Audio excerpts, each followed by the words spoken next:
Welcome back, everyone. This is going to be my Thor Love and Thunder, Galactus, and X-Men deleted scene video. We just learned about a whole bunch of Easter eggs and deleted scenes, so we'll break it all down, because they're metaphorically and literally a huge deal. If you're brand new to the channel, be sure to subscribe to get all the videos. I'll be doing She-Hulk episode videos starting next week after episode 1 drops. We're doing a Disney Plus giveaway for memberships for that too. All you have to do to enter is be a subscriber and post all your theories about Galactus and X-Men in the MCU.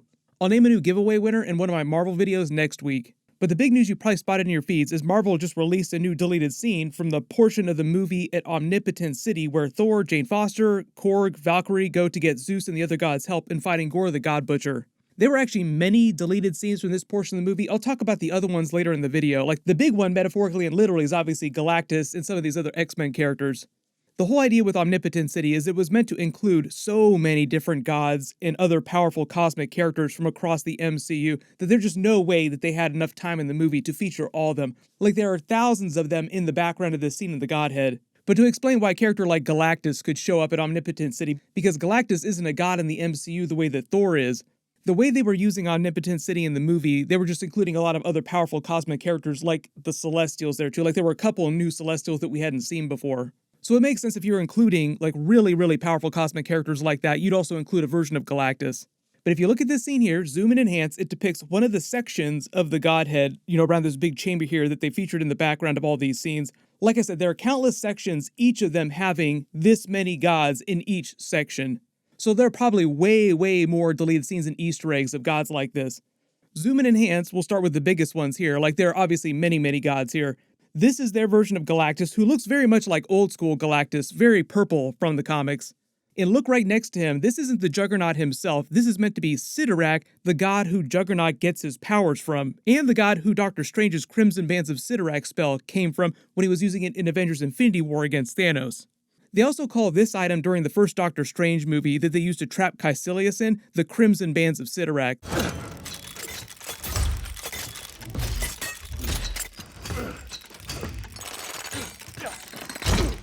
The reason why they call both of them the Crimson Bands of Cyttorak is because one of them is a spell based on Cyttorak's power, and one of them is a relic imbued with Cyttorak's power.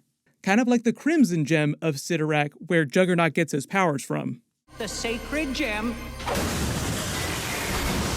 shall prepare himself to receive the power of the Crimson Bands of Cyttorak. There are a ton of other gods here too, like over to the right you see a version of Hercules just sitting right next to them. This actually looks kind of like a version of Ares over here too. There were a bunch of other Greek gods, like we saw a version of Athena actually in the movie, we saw a version of Dionysus, but there were many other Greek gods that they didn't include. I'll talk about those other deleted scenes at the end of the video though. But like we did see a version of Hercules show up at the end of the movie in the post-credit scene where Zeus declared war on Thor and the Asgardians and sent him to kill him. That wasn't meant to be another Avengers 5 Kang Dynasty Incursions or Secret Wars teaser. That was a teaser for something more like a War of the Realms type of event that they might do as like another mini Avengers crossover movie, like Captain America 4 New World Order is like a mini Avengers crossover movie. Civil War is another good example of that, like a Thor-based movie where he's like the main character, where you have a ton of other crossover characters. And it winds up being more of a War of the Gods, War of the Realms, literally, situation. But talking more about Galactus, early on I'd actually wondered if they teased characters like Silver Surfer or Galactus through Thor Love and Thunder somehow, because old school Thor encountered Galactus a bunch of times, encountered Silver Surfer a bunch of times. It looks like they had a plan to do that initially, I think because Galactus is a big part of the end of the Gorr the God Butcher storyline in the comics. So the comic book version of Gorr the God Butcher, very different in the way that Thor fought him and defeated him. Later in that timeline, after they've defeated Gorr, the Necro Sword continues to exist in this sort of void, but at the end of this timeline you have a much older version of Thor, and it's basically Earth slowly dying its last breaths, like it's one of the last remaining living planets. There are no other planets for Galactus to feed on, so he comes for Earth, and it becomes basically Thor versus Galactus, Thor using the Necro Sword to try and defeat Galactus. But it's happening in the future of that timeline. So I think it's pretty easy to assume why they didn't want to actually include Galactus in the movie. Like, we'll just get rid of this and include him in some later storyline, slightly different version of the character. Because one, you also have to kind of explain why he's there. Like, there's this whole explainer that you have to add on top of all the crazy stuff that's going on during the movie. Also showing off his physical appearance looking like this kind of locks them into this version of Galactus too. And I think the version that we'll wind up seeing in the MCU eventually will look a little bit different.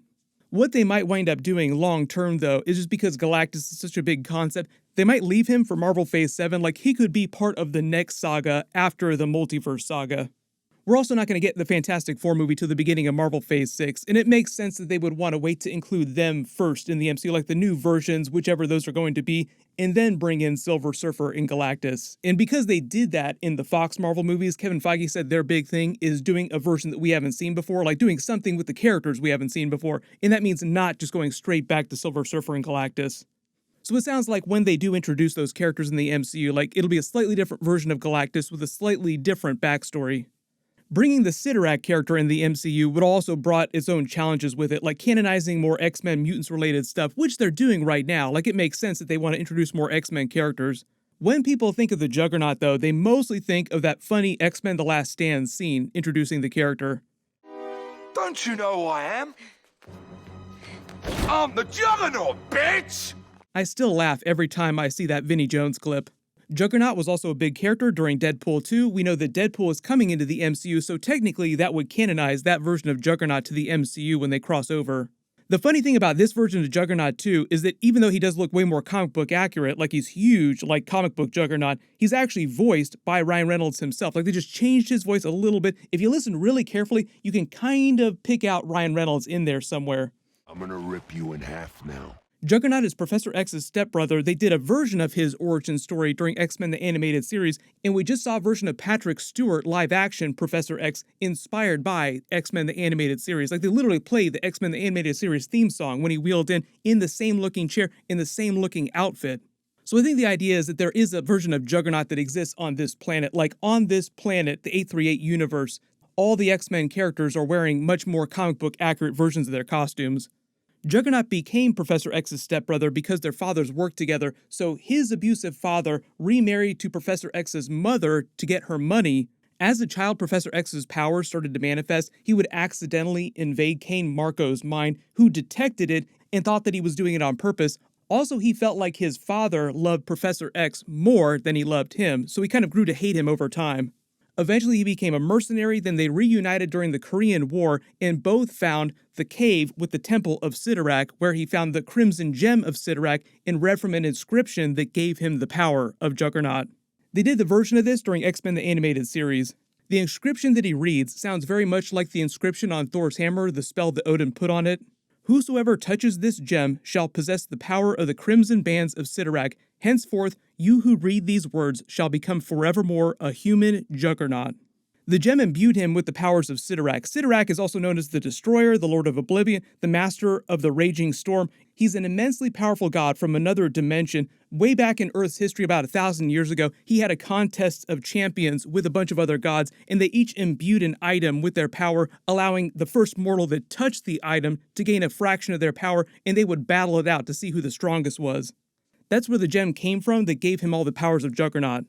The whole idea with Juggernaut's powers is they effectively make him invulnerable. Like, one of the only Earth-based characters who isn't like the Phoenix Force, for instance, like Jean Grey with the Phoenix Force, that could fight him, is a version of the World Breaker Hulk. Like, regular Hulk isn't quite as strong. He'd have to become World Breaker Hulk to beat him.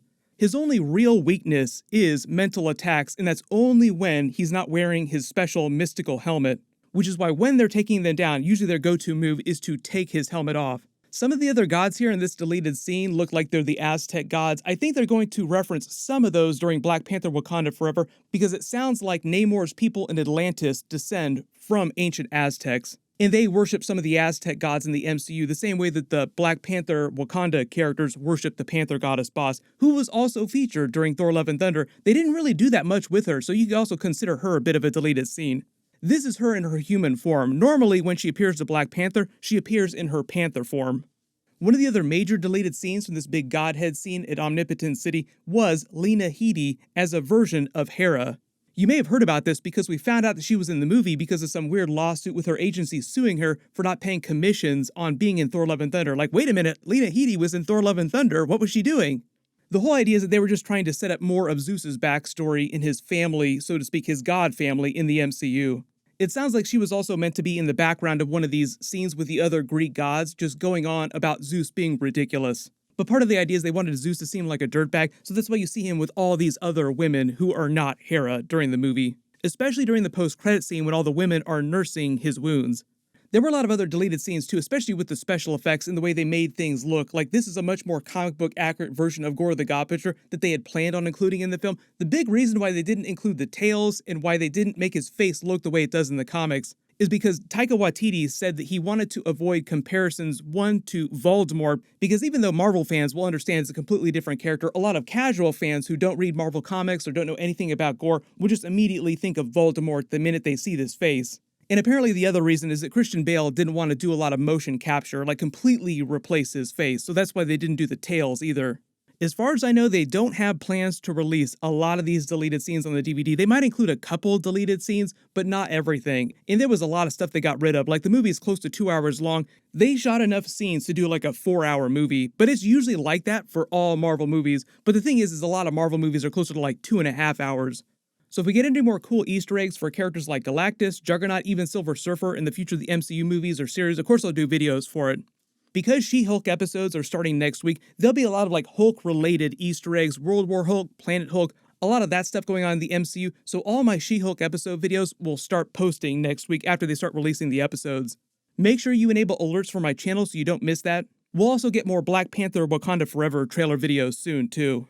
While you wait for everything, click here for my brand new She-Hulk trailer and learn about the brand new Hulk movie, and click here for my brand new She-Hulk Daredevil video. Thank you so much for watching, everyone stay safe, and I'll see you guys in the next one.